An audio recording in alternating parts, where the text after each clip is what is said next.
Alô galera, tudo bem? Hoje a gente vai trabalhar aqui força centrípeta, beleza? Galera, se você está vendo força centrípeta, é porque em algum momento você já deve ter ouvido falar sobre movimento circular uniforme. Vamos dar uma relembrada ali, quais são as características de movimento circular uniforme. Olha aqui, quando você viu o MCU, e faz de conta que aqui eu tenho um MCU, lhe falar o seguinte, que a trajetória do corpo era circular, mas o valor da velocidade permanecia constante. Lembra, Apesar do corpo estar girando, o valor da velocidade não mudava. Só que ele era sempre tangente à trajetória. Então a velocidade do corpo, olha só, ela sempre formava com o raio da trajetória um ângulo de 90 graus. E se a velocidade era sempre tangente, apesar do valor ser sempre o mesmo, Zeca, o que quer dizer com o valor sempre o mesmo? Quer dizer o seguinte, se a velocidade equivalia a 10 metros por segundo, aqui também valia 10 metros por segundo. E aqui 10 metros por segundo, aqui 10 metros por segundo, e aí por diante. O valor da velocidade era sempre o mesmo. Mas apesar disso, a velocidade não era constante. Porque a velocidade é uma grandeza vetorial. Ela tem módulo, direção e sentido. E essa velocidade aqui é horizontal, essa aqui é vertical, estão vendo? Apesar de terem o mesmo valor, elas são duas velocidades diferentes. E você viu também o seguinte, que se a velocidade muda, aparece uma grandeza chamada de aceleração. Estão lembrados? Aparece aqui uma aceleração. Tudo bem que essa aceleração é uma aceleração especial. Era uma aceleração perpendicular à velocidade, que não ajudava nem atrapalhava o movimento. E a única coisa que ela fazia, era mudar a direção da velocidade e manter o corpo em movimento circular. Essa aceleração aqui era chamada de aceleração centrípeta. Galera, mais tarde tu aprendeu o seguinte, que para ter aceleração, a força resultante é igual a massa vezes a aceleração. Tem que atuar sobre o corpo uma força resultante. E detalhe, a força resultante é que causa a aceleração. Olha só, se ela causa aceleração, força resultante e aceleração tem que ter sempre a mesma direção e sentido. Eu quero dizer o seguinte, se o corpo em movimento circular uniforme tem uma aceleração na direção do raio apontando para o centro, é porque tem que ter alguma força resultante que cause essa aceleração. E detalhe, essa resultante vai ter que ter a mesma direção e o mesmo sentido da aceleração. Como é uma força resultante especial, é uma resultante que aponta sempre para o centro, ela é chamada de força resultante centrípeta. Força resultante centrípeta.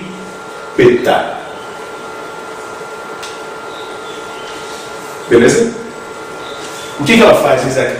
Ela causa aceleração centrípeta, certo? Então ela muda a direção da velocidade e ela mantém o corpo em movimento circular. O que é a força resultante centrípeta? A força resultante centrípeta é a força resultante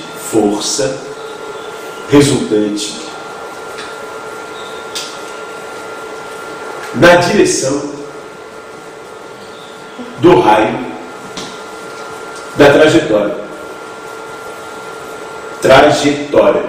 Galera, quer dizer o seguinte, se eu for calcular a força resultante centrípeta, eu tenho que sempre pegar a força resultante apenas na direção do raio, apenas as que causam aceleração centrípeta. Essa resultante na direção do raio é que vai manter o corpo em movimento circular. Tudo bem? Como é que se calcula essa força resultante centrípeta? Isso é simples, Força resultante centrípeta vai ser a massa vezes a aceleração centrípeta. A forma da aceleração centrípeta, estão lembrados? É V quadrado sobre R.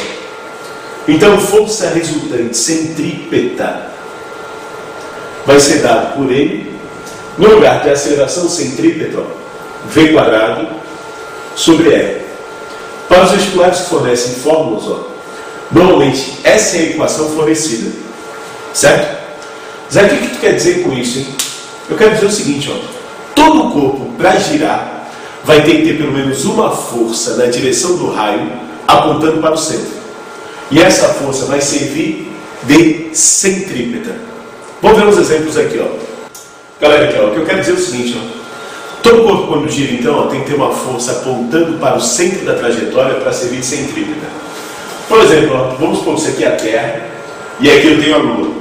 Quando a Lua gira ao redor da Terra, ó, a tendência dela, como de qualquer corpo, é manter uma trajetória retilínea, se afastar da Terra numa reta tangente à sua trajetória.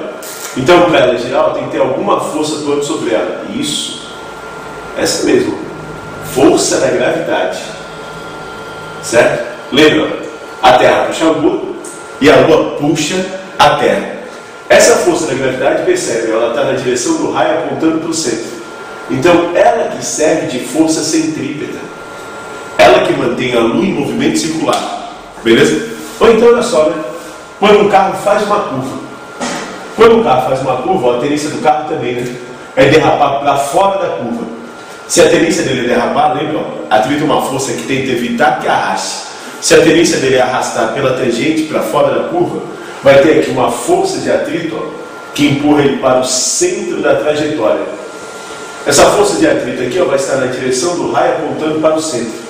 Então ela serve também, nesse caso, de força centrípeta. Ela que mantém o carro em movimento circular. Então todo corpo, quando gira, vai ter que ter pelo menos uma força na direção do raio apontando para o centro. Zeca, pode ser duas, três, quatro. A centrípeta é sempre a resultante. Cuidado com o erro comum, né? É comum em prova eles colocarem o seguinte, ó. Quando a Lua gira ao redor da Terra, atuam duas forças sobre a Lua.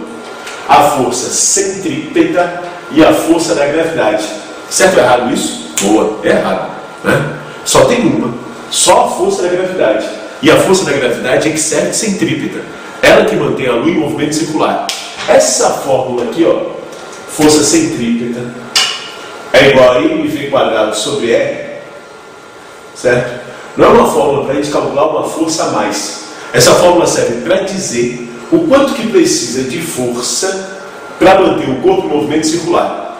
Nesse caso, ó, quanto que tem que ser a força gravitacional sobre a Lua para que ela fique girando ao redor da Terra. Ou quanto que tem que valer a força de atrito sobre o carro para que ele se mantenha em movimento circular. E essa fórmula aqui tem lógica, né? Até quando um carro faz uma curva, ó, quanto que a chance dele derrapar é maior? Boa! Quando ele anda mais rápido, porque, ó, segundo essa equação, quanto maior a velocidade, mais força precisa para manter o movimento circular. Às vezes o atrito não dá conta e o carro derrapa. Ou então quando a curva é mais fechadinha, né? Quando o raio da curva é menor. Quando o raio da curva é menor, também precisa de mais força para manter o movimento circular. E isso mantendo a velocidade, né? Beleza?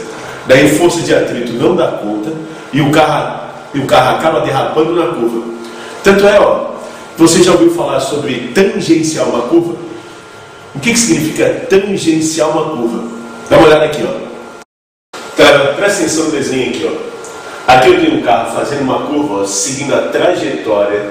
Opa, vou tirar aqui, ó. O traçado da curva, ó, seguindo a curvatura da curva. E aqui eu tenho um carro tangenciando a curva. Qual é a diferença de seguir a curvatura e tangenciar? Quando o cara tangencia, o cara entra aberto, passa fechado e abre de novo, né? A diferença, ó, vai estar no raio da trajetória. Dá uma olhada, né? Se o cara segue a curvatura da curva, ó, o raio da trajetória aqui, ó, é esse.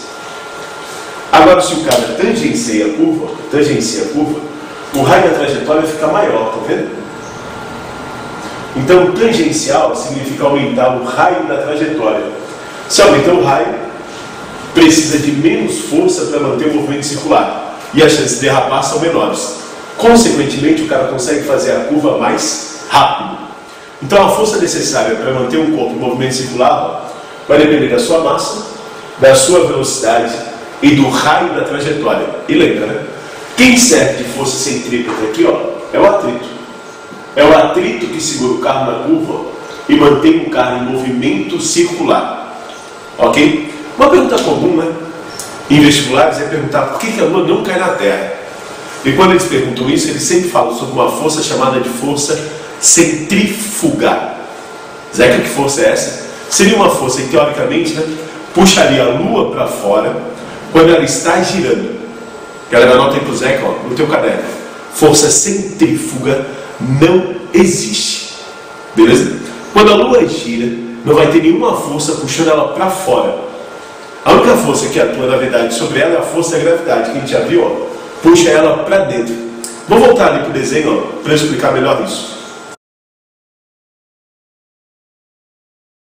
Olha só a aula de novo aqui, ó. Galera, a gente já viu, né? Que quando a Lua gira, tem a força que a Terra faz sobre ela, que puxa ela para o centro, que serve de centrípeta.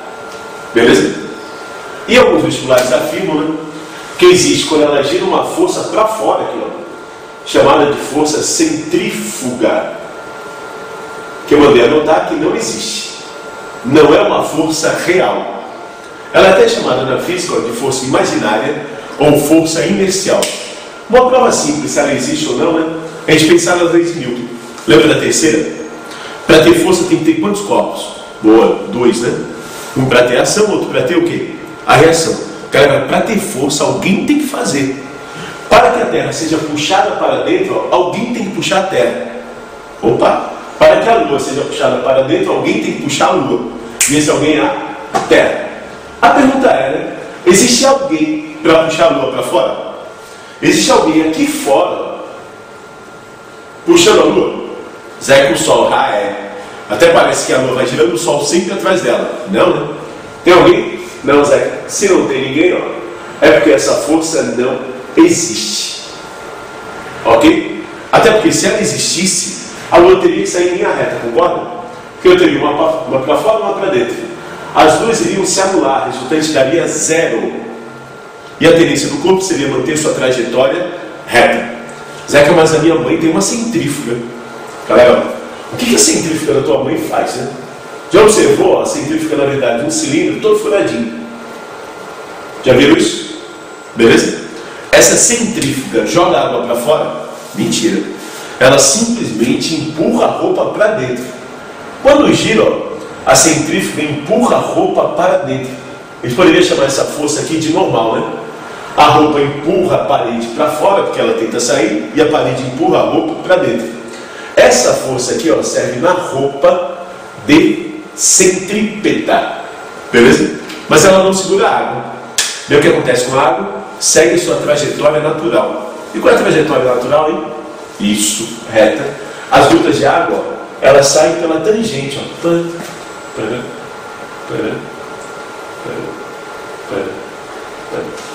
Beleza?